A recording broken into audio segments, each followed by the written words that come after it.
And it is Car Con Carne, the world's only food podcast recorded in a car. My car is parked in the Seafood City supermarket parking lot on Elston Avenue. Kevin Kellam, a colleague, is sitting shotgun. Mm-hmm. And as Kevin can attest, before we got our food, before we brought it in the car, we walked around and did a tour of Seafood City. We went aisle by aisle, and we did it all on my Samsung Galaxy S8 phone, which I use on the Boost Mobile network. I get unlimited text, unlimited data, unlimited phone. It is the best. And truly, I couldn't have done Facebook Live if not for Boost Mobile and my lovely Samsung Galaxy S8 phone. $50 per month. I added my son to my plan, so I pay $75 a month for the both of us to have phones. It is the best deal going. BoostMobile.com.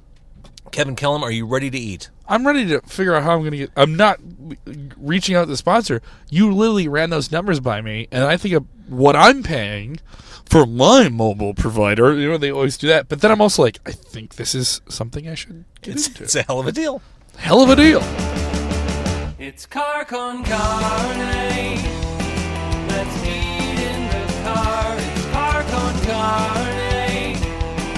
And now here's the star of our show, James Van Alstyne.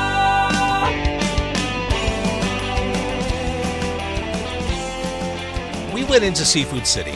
Yes. And explain, you've never been here before. Explain what you saw. So Seafood City looks like a normal branded store in America, in a big box place. It's like the size of big box place. A big box place. It looks like the size of a Kmart or a Jewel Osco or a grocery store, or even just like a big box store you're used to seeing. And as we're walking through it, it's just like, oh, there'll be Oreos, or there'll be Kraft, there'll be these brands and colors and labels. Some familiar touchstones as you're walking through. That you've been programmed to with the flow of information of life. And then there's brown candy with like Chinese writing on it. It's just like a brick.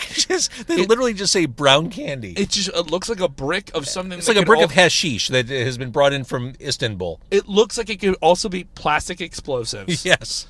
And then next to that is like we go into a meat section. It's like we have hooves, we have snouts, like things I've only seen pictures Stomachs and just fat. There was a package of just fat. There was a package. This is the one that I think maybe you shushed me on when I yelled, "There's pork blood! They're just selling blood here!" Like by the container in the refrigerated section, and you literally said, "Shh, Kevin." Well, your voice became elevated. Yes, I do. I do tend to do that quite a bit, and it does.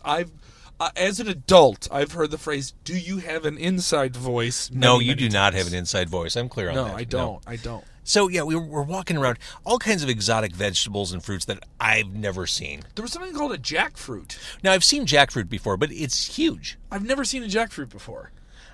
You mentioned that some of the fruits look like pods from the movie Invasion of the Body Snatchers. And it looked like something could crack out of it. It looks like the thing that, like, the less slimy thing that the mogwais like become and cocoon out of as they become gremlins. See, I cook a lot, so I come to a place like this and I look at the things in the aisles and think, well, maybe I could try some of those things in recipes. Maybe these are interesting. Maybe there's something there. You walk through a place like this, you do not. And I'm freaked out because I'm a layman. I'm such a layman with food.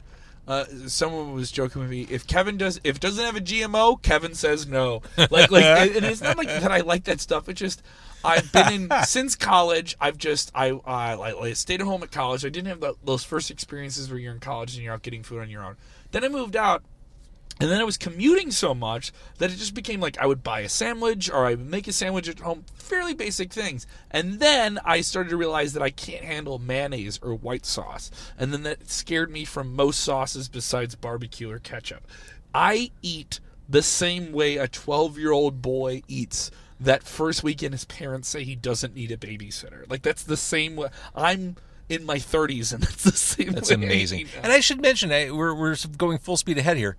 You are Kevin Kellam? Yes. We can hear you on 101 WKQX. Yes, at varying times. There's never a set time. It seems like you're always on and always there. And you're also a stand-up comedian. Yeah, in Chicago, and in and around the greater Chicagoland area. So before we get too far, I should actually say who is sitting here talking about his stunted growth. You're not the only one talking about the family, the girlfriend, his the unrefined palate. Yeah. So we walked around, and they have these different restaurant areas. There's Crispy Town. Crispy Town. And the thing is, it's like this, it was just off enough where it sounds like there was definitely, you know, like when you read something, like I'm a big Japanese wrestling fan, and they'll name like a wrestling move just off enough where you know it clearly, like someone speaks English who names it, but English was not their first language. Yeah. And it's not like I'm talking down to it. It's just off enough where it's still American, but it has just enough sauce to it. You know? Crispy Town, you were surprised that they sell deep fried chicken skin. Yeah, Which I bet is delicious. Yeah, it was just the skin. Yeah, I bet it's delicious. But it tastes like a chip. Exactly. Grill City, more of like a kebab type place. Lots of meats on spits. That was the one that seemed the most like straightforward. Like you could just, we have grilled meats, and maybe just because I grew up in Chicago and I've been through like a kielbasa like deli place and all different variants of Eastern European preparations of sausages. That said, you took a hard no on Crispy Town and Grill City. We instead went to the Jollibee, which is inside. I smelled the genetically modified things, and I wanted That's exactly it. I wanted my belly to be modified. So Jollibee is something of a phenomenon. It is a Filipino fast food chain, and kind of similar to what you were saying about how something is just a little bit off. It's not quite there. They call their chicken Chickenjoy, and I'm not sure if that's.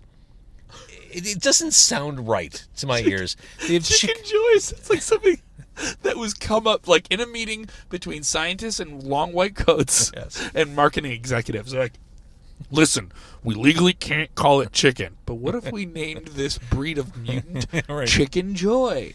It's still food, right? Yeah. And the thing is, I've heard of Jollibee before, but it's like because I'm a layman. Like I know I know my limits, right, of the things I can try and dip my feet into. And maybe the next time I come to seafood town, I'll go crazy and be like snouts, right? But I saw Jollibee, and I've seen and heard of my friends who've been to parts of the Pacific Rim and just different areas, and they talk about Jollibee, and Jollibee's like their KFC. Well, and that's exactly right. They sell spaghetti there too, which is the weirdest thing. It's bonkers.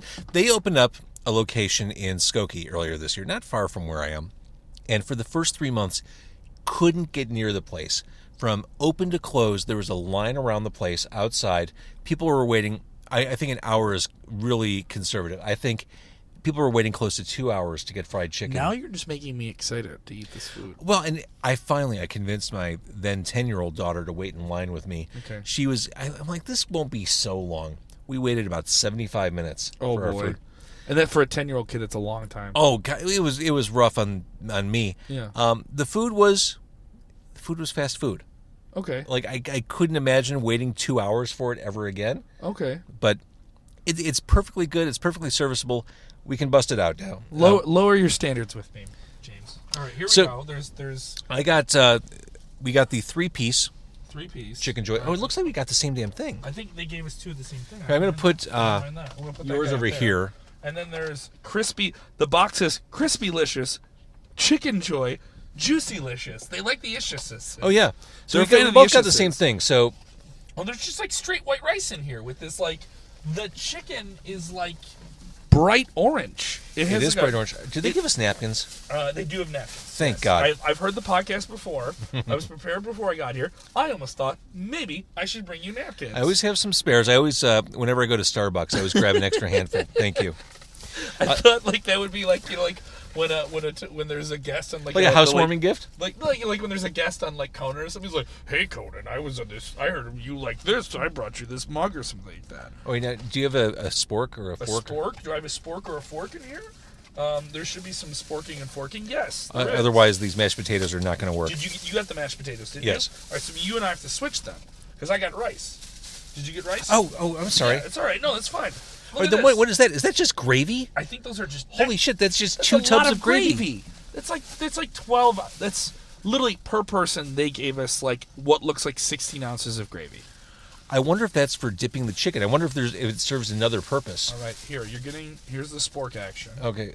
There's just a spoon and a fork. What, did you get a spoon? I see you played knifey spoony before. Wait, no, did you get a spoon too? I did not get a spoon. I just got. Do you need a fork. spoon? No, there's a spoon in here. I see it. There's a spoon. Okay. Right. So we both got the spicy. And what's an episode of Carker and Carney without Thank you. Thanks for really. No, we just need some white noise. We just need negative noise just to record this, just to capture this. Uh-huh. So that if you're ever on the episode, You are literally holding that next to the microphone. You're so infuriating. You're incorrigible. I'm incorrigible. Oh, let's see this. Let's see. And then there's I just, love white rice with it. I love fast food, mashed potatoes and gravy. That's just plain white rice. I'm boring, dude. There's nothing sexy. Pour some gravy on it or something. You want something? I'm gonna eat this whole thing with no sauce on it, just to drive you. That looks so dull. But you know what I'll do? I'll do this. I'll put it like on top of the Why are you doing that? Because I'm so awkward. As a kid, I drive my mother crazy, right? She had five children. So of course she cooks up the spaghetti for the kids, right? And I'd be the one kid who wouldn't. Was it Spaghetti Joy? It was not Spaghetti Joy. It was spaghetti. But she would cook it up, and I would not want it with sauce on it. As a little kid, now mind Spaghetti. you, spaghetti with no sauce, just a little bit of butter and some melted cheese. Which then that doesn't sound too crazy, but the fact that you had spaghetti without red sauce to some people was like, whoa, you know. The same way, you know, some of those Chicagoans will forget, like when you have ketchup on a hot dog, which I don't believe you should have. I think if you're having a Chicago dog, just go with the style that it's presented in. Sure. Like, if I got something here, I would eat it as is, as it's meant to be prepared. Whenever I order a hot dog for my daughter, all she wants on it is ketchup. It's because it's like nummy sauce, you know? But I always feel like I have to explain it when I'm ordering it. Like, can I have a hot dog with ketchup? It's for my daughter. All Like, right, yeah. Like before you pull that dick attitude on me. Ketchup on a hot dog. Hey, man, what are you doing here? Come on, JV. Oh, I thought you, James Van you're a Chicago guy. You're supposed to know better. I don't know why we just made all these guys sound like longshoremen, but what are we going to do? Our character. The tide was an angry mistress. Yes. She broke me a long time ago. All right, the mashed potatoes and gravy. Yeah. I could eat a bucket of this. I'm totally cool with this. You already put it away. It's gone. It's already gone. It's gone. I haven't even touched a piece of chicken, and you already went through it. I've been eating at weird times today. I had a bagel at like 6 a.m. I had two pieces of rib at like 4 p.m. Is that good? We got spicy, right? It's not too spicy.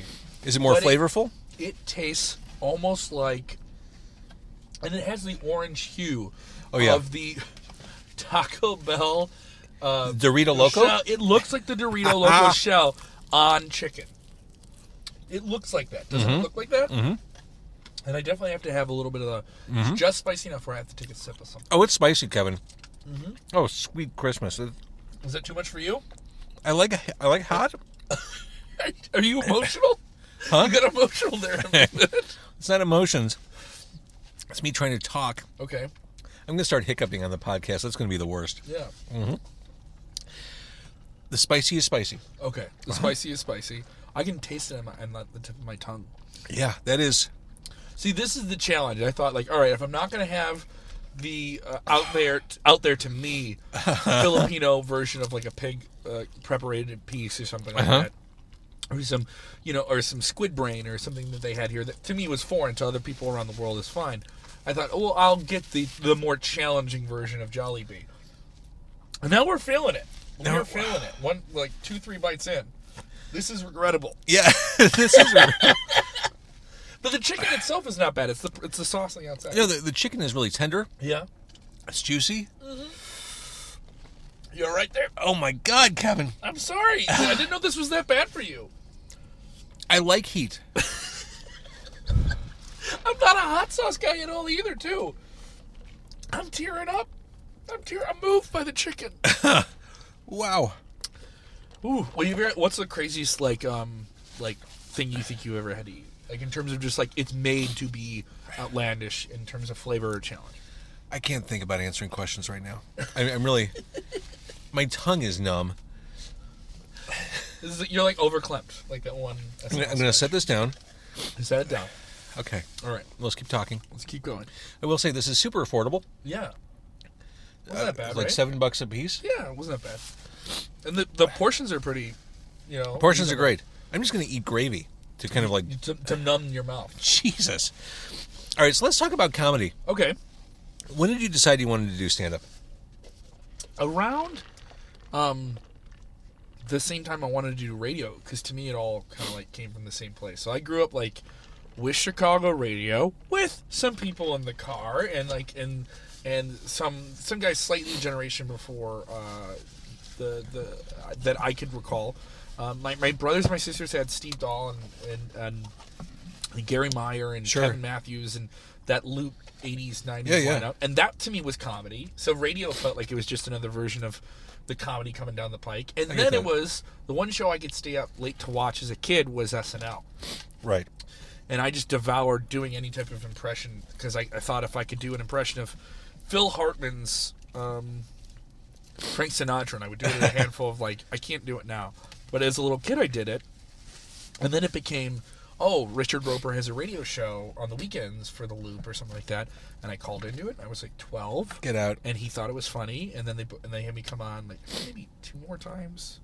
And one time I almost swore as a 12-year-old boy. So that was perfect. Good. Yeah. That was bad. I remember I went on my birthday. Maybe my 12th or 13th birthday.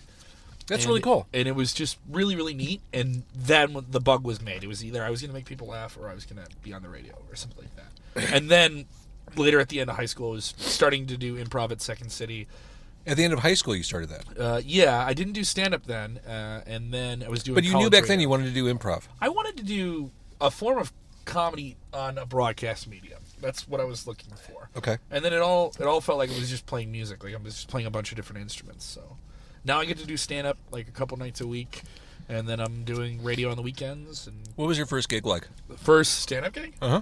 Well, I did Riddles, which is a club on the south side of Chicago, and I had just lost a radio job. You've heard these stories before. I've lived them. And you've lived them, yeah. And it was at the point where I hadn't done stand-up. I'd done something where I would read someone else's jokes on stage and an improv show or a sketch show and different things like that. And I'd been around improv for a long time and done it with friends, but I knew it wasn't something where I was on the track where I just want to dedicate myself to just doing that because then you're in the Second City system and it's almost like you're going after a collegiate sport or something like that. That just becomes your thing. And I knew I wanted to be able to do a bunch of different things. So I started doing it out of a place called the Ashbury. And I was producing the show. And then it became I was hosting the show. And then I was booking the show. And then I was doing more time on the show. And that show went away a couple years ago. And here I am. I got to choose. Do I want to do more stand-up or improv? My improv partner kind of bails on me. We're not doing shows together. We're friends. And he goes, do more stand-up. That's what you're good at right now.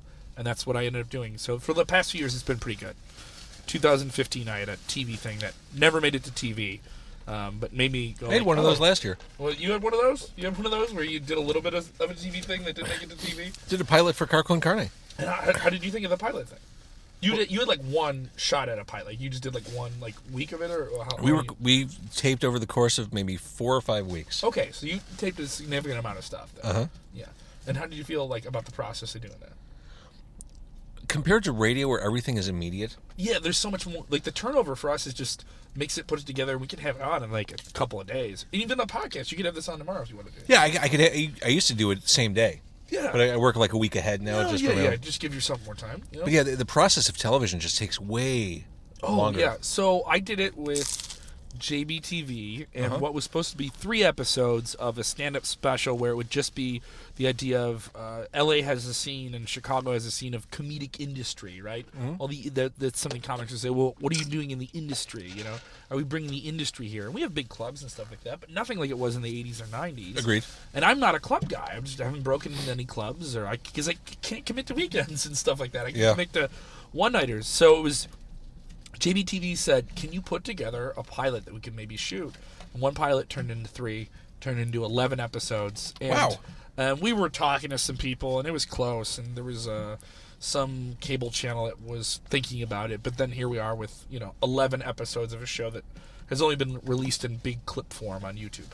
Oh, wow. So, I truly had no idea. And it's called 4-Star Stand-Ups if you want to go and seek that out. None of my footage is on it, but produced it and booked all those people, and I was happy that it did something for people I know coming up. And some of them now are Tanisha Rice, for example. She just had a Comedy Central special, and Josh Johnson, who was on it, he was on the Tonight Show recently. So comics who have more time to do comedy. I'm doing comedy and radio, so maybe I need to choose a lover. Yeah. That is the question I was going to ask. Yeah. I mean, because you are kind of straddling both worlds. Yeah, and there's a lot of people that are talking about that now too. Like, oh, you do you think about doing this or going somewhere else? And my thing is like, why do I have to go somewhere else if the thing I always wanted to do as a kid is, a blue line ride away from me? Right. That's my thing, and I've always didn't like. I've never been to New York or LA, which I know is once again like a limiting thing. I want to go, and I'll go, and there's periods where I know I'm going to go, but with comedy, it's just so like I like the shows that I'm doing now, and I like the balance. The balance feels good, and I know at some point I'm going to have to do the next big thing, but I don't feel like that time is like right now. Now you'll notice I'm trying to pry the skin off my chicken. So you don't have to eat the spiciness, because the skin, dude. The skin was really. It had a delayed kick to it. You know what I mean? But once it kicked, it just it got you. Now I'm gonna bite in this. I'm gonna bite in the spice again. See if it gets.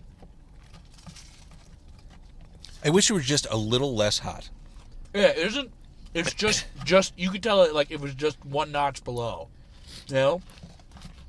It's too spicy to be enjoyable. Yeah, we didn't ask for like really spicy. It was just regular and spicy, and I said, "Let's go spicy," But no, comedy is like, especially in Chicago, it's two separate worlds. It's like improv, is its own world, and then there's stand-up, and the sketch and the improv people usually run together, and a lot of them tend to do film projects together. But their thing is, well, you're getting up there and everything's prepared. And then the stand-up people are like, you're going to go to a show and it's going to be like 15 people doing 45 minutes and there's only going to be like 4 jokes. And it's just like they're two completely different things. You know what I mean? Like, it from music. It's like when people come at you and they're like, how come the radio station that you're on doesn't play this obscure heavy metal band that I like that is going to be at a 1,500-seat venue? They're going to sell it out. But it's just like, because we have people that like these bands that are playing to like 15,000 people. And there's nothing wrong with those two different things. Like, you've been around both. So, I don't know, as doing both, I enjoy what they offer. And I thought I was able to fail a lot quicker. When I started stand-up, I was just really, really loud. As if I'm just not loud now, I just dumped some extra napkins on your lap. Thank you. I'm going to need them. But no, I'm not hilarious in this conversation right now. Is that bad? No, well, you're not performing. Exactly. I Yeah, there was a time where my mom thought, oh, you're just gonna, once you started doing the stand up, because she said I never knew how to turn it off at the dinner table. I'd be like doing bad impressions of whatever Phil Hartman did the night before. Because the home is a safe space. You can. But she would always be like, the curtain is down, Kevin. The curtain is down. Which is such a passive aggressive way to say. Oh, come on, this is my mom. She knows all of it. You ever heard this one before? I love this one. I know you better than you know yourself. Oh, yuck. That is profoundly creepy, but also like that's the game changer. You can only play that card now and then, but when you play it, it's gonna hit. So, did you start as an intern or a radio intern at Q101? I was an intern there. I never worked there, but yeah, I was an intern with Q101 in 05-06. I was with Fook, and I believe you would do Would you do middays? No, you would do midday fill-ins, and you were doing some other things. 05-06, I was at the Zone until September of 05. Yeah. And then in January of 06, I started doing overnights. And then not long after that... Overnights on Q101, or you went back to on Q101? Okay, all right. And then they got rid of Man Cow, and then You did the transitional show. Right. Oh, yeah, I remember that. Before what was the worst radio show in Chicago history. The Morning Fix. Do you think The Morning Fix was the worst thing ever? I think it was. Why? Is it just because it was such a lofty thing that, like... No, I mean, it was... First of all, they were on this clock, this format clock, that just kept repeating. So they'd tell jokes that didn't usually land, and then they'd repeat them 40 minutes later. Oh, okay. So... As you're in your car, and guess what? In Chicago traffic, it takes fucking forever to go from one place to the other. So you would hear the same 15-minute segment like 2 or 3 times. Yeah. The individuals were stronger than the sum. Yeah, I could see that. You know what I mean? Like, it's like a wrestling analogy, I'm a big wrestling fan. It's a Royal Rumble. Not everyone's going to stand out in a Royal Rumble. But that doesn't lend itself to, like, a morning show where you want the tandem. You want, like, a handful of people. You want it to be a fatal four-way, not a Royal Rumble. There you go. Fatal four-way. One fall to a finish. How long did the clock run on how long it took me to make a wrestling reference? I'll never forget. Yeah. I took my son to a house show, and a house show is one that's not televised. It was a WWE show at the Allstate, and The best is when people bring signs to the house show, the untelevised show. right, But they still have signs thinking it's televised. that's adorable. Yeah. But I went there with my son, and there was a guy a couple rows in front of us, and he was really loud during the show, and he was commenting on everything. He was yelling at the referees like, "Come on, ref! Are you kidding me? He clearly was out of bounds." Or he just Out of bounds? I'm trying to remember what was said, but he was very funny. Yeah. And then I had that moment of realization: wait, that guy my son is laughing at is Kevin Kellam.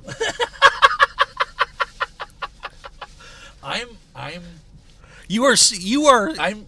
I'm into wrestling in a way that, like, when you see, like, you know, like you heard about the bleacher bums of like Cubs culture, when the Cubs were like in the bottom of the barrel bad, and they would just have like 8,000 people in like Wrigley Field or something like that. And there was that one, like the clip of the coach going off about these awful people in the crowd yelling at his players. Lee Elia, yeah. I'm that at some wrestling shows, but I don't want that to be my reputation, because at some point I'd be like, maybe there's an opportunity for me to like be a goofy dude near a wrestling company, not WWE, just anybody or any media company. WWE's a big company, but at the same time, like, when I go, I just want to have fun. And to me, it's just like, that's what you're paying for. You're paying for the ride, to be able to boo and cheer whoever you want. Yes. No, you have a blast, and you're super fun to watch. I hope I'm not obnoxious, though. No, I borderline on that. Like, I can hear my mother saying, "Kevin, you're at the show, but the show is in the ring with the good guys and the bad guys." No, you are super fun. You're super animated. Yes. You play along with everything. I also enjoy ridiculing children who cheer for the white meat baby face. The chosen. I've never heard white meat used. Well, it was white meat baby face would be like the pretty guy baby face. Like whoever the most attractive male guy that the women and the young guys idolize is like a superhero. So that'd be a Roman Reigns. A Roman Reigns, a John Cena. John Cena pretty talented. Roman Reigns is very, very talented. But I love to drive those people crazy and get them going. And then they look at me and see right away that the first beat they're like, is this guy yelling at me about a fictionalized performance in front of me? And you don't go to Shakespeare and they're like, no, we're all about the Capulets in here, you know? But that's what wrestling is. It's Shakespeare for the masses. It's Shakespeare for the masses. It is. It's Shakespeare for the masses. It's the largest form of touring theater in the world. And if you really think about it, I guess that's true. And you have a story and you have an athletic thing to it, so there's that, you know, the delivery system. You know, I was talking to you today, I was talking about the delivery system. But I love it. I absolutely love it. There's nothing like it when it's really, really good. And even when it's not that great, it's still really, really, really entertaining. And more entertaining to me than, like, most other TV shows. Yeah, you were so into it. I went to AAW. This independent wrestling company my friend Jim started years ago. God bless him. And great company, too, locally. Just puts on wonderful stuff. Super fun events. I did some work for them a couple years ago. It was great. I go to see an AAW show in Marionette Park, which is run by a puppet government. Thank you, I'm here all night. I go there, I'm there with my son again, and sure enough, there's Kevin Kellam. Yelling up a storm. Yeah. But then at that show, like, everybody else at that show is like a smart ass like me. So I just pull back a little bit. At the WWE show, it's easier because you just realize there's fans that are maybe there for the first time. But yeah. I remember the yelling thing. And I was, this kid was like really into booing me and telling me that John Cena was going to beat CM Punk one night, and the mom had some other kid, and the kid went away. The one kid who was going at me earlier in the night where they teased the main event, and the other mom goes, "Excuse me, my son is going to come back, and he isn't involved in the yelling. Could you also include him in the yelling?" Oh my God. Like, she was being playful, and I didn't know if she was being completely serious. That's hilarious. But she brought it up twice. So on the second time, I knew, like, all right, I got to get the other one in this, you know. I got a bump and feed for him, you know. So like, that's amazing. So and it wasn't like I wanted the attention brought upon me, but in an arena, I don't mind it. In a show, in an indie show like that, where there's like, it's more the art form itself and people wrestling for the sake of the art of wrestling and going bell to bell, and it's much more like hard hitting. That I'll kind of reel back and I want to chant and clap and cheer, but I'm not going to try and be like a total jackass the whole time. Who's your all-time favorite wrestler? That's the hard question. For up until 2007, it was the guy that everyone knew as Chris Benoit, who was involved in that awful tragedy. But that changed everything for me. I think Chris Jericho is just a phenomenal entertainer, and I appreciate him just because he's so 2 or 3 steps ahead of everything else you think is going to happen.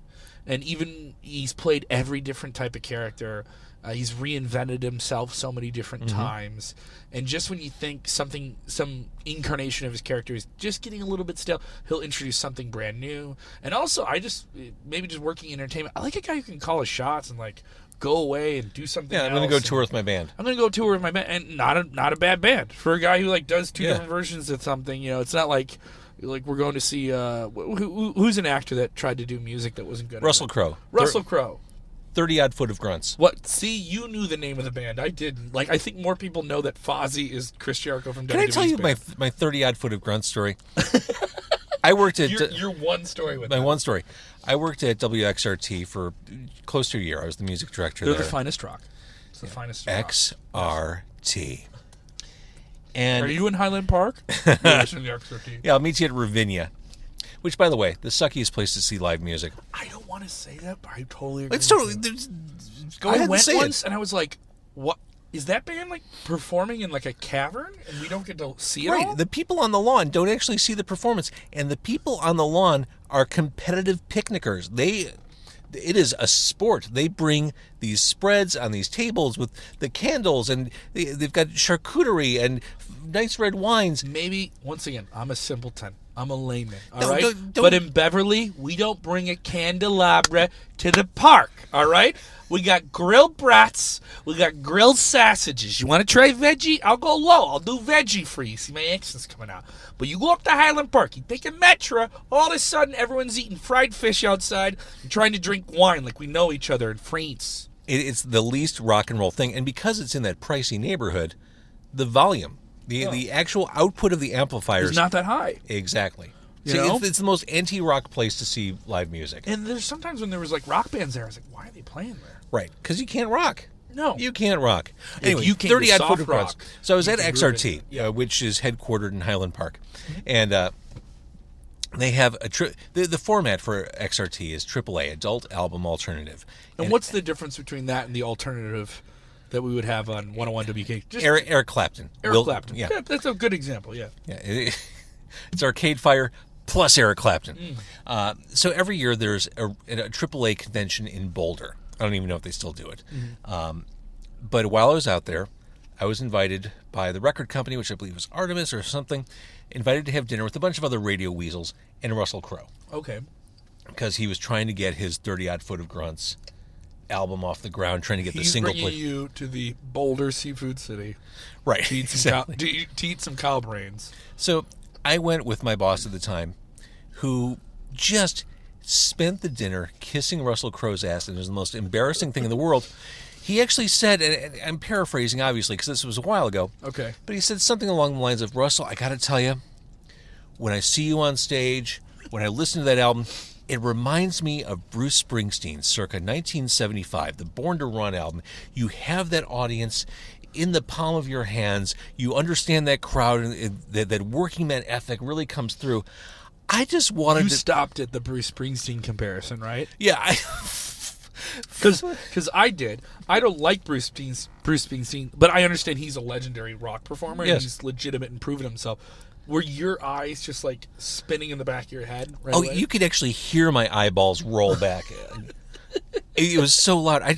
It was the most vomit-inducing, pandering bullshit I've ever heard in radio, and I've heard a lot. In radio, there's a lot of that, like ass kissery, right? Like, I don't know if that's something. Maybe I'm in a good spot where I've never gotten. No one else in history would accuse Russell Crowe of evoking classic Bruce Springsteen. This reminds me of that scene in Spinal Tap when like the record promoter guy comes in. It's like, listen, this is my fault. This is my fault. What Paul Schaefer. Paul Schaefer goes, kick my ass. You can you can kick me in the ass. You could like, is that something this guy would have done? Yeah, if no one showed up for the 30 odd foot of grunt signing or something like that, but they would because it's the dude from Gladiator, right? Exactly. The dude from Gladiator. And he's a great actor. You know what I mean? I don't deny that guy has talent or something like that. No. But then when you tell me like Chris Jericho from WWE is going to have like a hard rock band, I don't know how that's going to work out. But they're okay. They're a pretty good band. They have to your decent point, stuff. bringing it back to wrestling, I think Jericho's awesome. I think he's one of the best heels I've ever seen. Yeah, and now he's a babyface again. And there's very few guys who can go back and forth from doing both.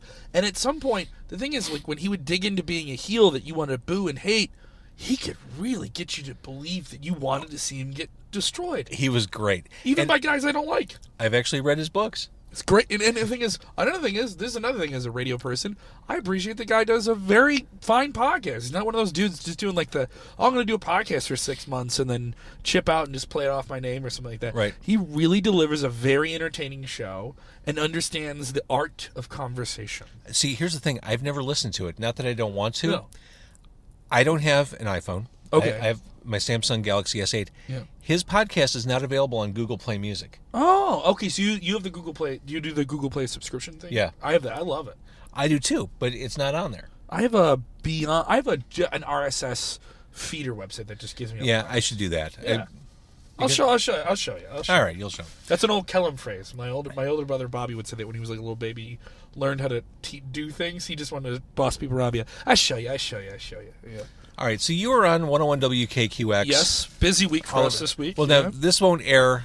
Yeah. This won't be available for download until after Lollapalooza. Okay. So we can only assume you've been busy and did some amazing things there. You know, the naked tornado that occurred at this year's Lollapalooza, which occurred with over 100,000 people just suddenly getting naked at one time, was shocking. You guys already know about it now. There's a lot of near nudity that happens at Lollapalooza. Yeah, I'm surprised by that. Lots of cut off shorts with exposed ass cheeks. There are a lot of teenagers who dress in ways they wouldn't in front of their parents. No. It rattles me. And a couple years ago, I was like, "Ooh, is this the point in my life where I get angry at a generation below me? Have I done Exactly. that?" I've been to Lolla so many times, and that's the one thing I've heard people. Their major complaint about Lollapalooza is the crowd is so big, and there's so many people that go to it, and it's the first concert they've ever been to. Yeah, for sure. And it's like the kids have been let loose and stuff like that. But at the same time, there's a really good, big rock vibe to this. This is the biggest rock show nearly in the entire world. And it occurs in downtown Chicago, and the back line of it is the skyline of our city that you see every day. And there's something like that. The epic scale of it feels big and special. So I think when you kind of just cut your losses and enjoy that, you love it, you know? Yeah. Like there's something, I don't love Wrigley Field as a White Sox fan, but I've been to enough games to know why it's special, you know? And like going to a game there is a unique experience. And then that's kind of what I think Lollapalooza is now too. Cool. It's a once-in-a-lifetime thing. If you can only go once, you got to go once. And that's kind of what Lolla's becoming, is this definitive rock festival thing in a city that already has, like, 3 really big ones every year. Absolutely. You know? All right, so you're on... Here we go. You're on 101 WKQX. We can hear you all the time. You're on the socials. As far as your stand-up goes... Yeah. How do I go see Kevin Kellam on stage? You can follow me on Twitter. I post about all my shows there. I'm at Kev Kellam, KEVKELLAM. I am going to be at the Adobe Gillas comedy show at the wonderful Mexican place. They have a beautiful performance space in the back on October 6th. Okay. That's far away. I'm going to be performing at a place, you could possibly bleep me for this, the most hip comedy room in Chicago, not in a comedy club. And the only way to know about it is to message me for details. I will be performing at the Shithole on August 27th. That's really the name of the place? That is the name of the room. This is like an underground... It's a super underground venue. The only way to get in is to message someone who's on the show for details. I can't publicly tell you where the show is. If you want to go, you got to actually pursue the information. I'd like to go to the Shithole. Yeah. It's actually a really wonderful venue, and it's all different types of comedy in one show. It's improv, sketch, stand-up. I'm doing that August 27th. And then every Thursday, a group of us run the Ashbury Improv Show, the longest-running suburban improv comedy show at the Ashbury Coffee House for free every Thursday. Has been since the early 2000s. And that's in LaGrange at 9:30 p.m. every Thursday. How. Yeah. All right, Kevin, thank you for joining me for the world's spiciest chicken. Absolutely. You got a couple bites in. I finished one piece. I will finish more when I have coated my mouth with wax. You're going to throw that away, aren't you? No, I'm going to eat the whole thing. You can throw it away. I'm going to do it. My feelings won't be hurt if you throw it I won't finish it in away. one sitting, but it's something where I'll have to, like, space it out. Yeah, I'll do that thing that, like, Homer Simpson did, another Simpsons reference, where he, like, fills his mouth with wax just to eat the hot pepper. I will say one final note on Jollibee. If little spice goes a long way with you, do not do the spicy chicken. Did it get you? Are you sensitive to the spice? No, I like heat, but it really kind of became heat instead of flavor for me. Okay, all right. I'm sorry. I made the wrong decision. See, this is where I feel I struck out. No. You know, now I feel like that record promoter trying to kiss. Go ahead, kick my ass. Kick my ass. All right. Listen, when I see you on stage, James, I see Bruce Springsteen. God. All right, Kevin. I can't believe someone said that. Oh, that guy. Oh, shut up. Kevin, thank you for doing this. Thank you, Boost Mobile, for sponsoring this fine show. And if you like this show, please, by all means, tell a friend, carconcarne.com.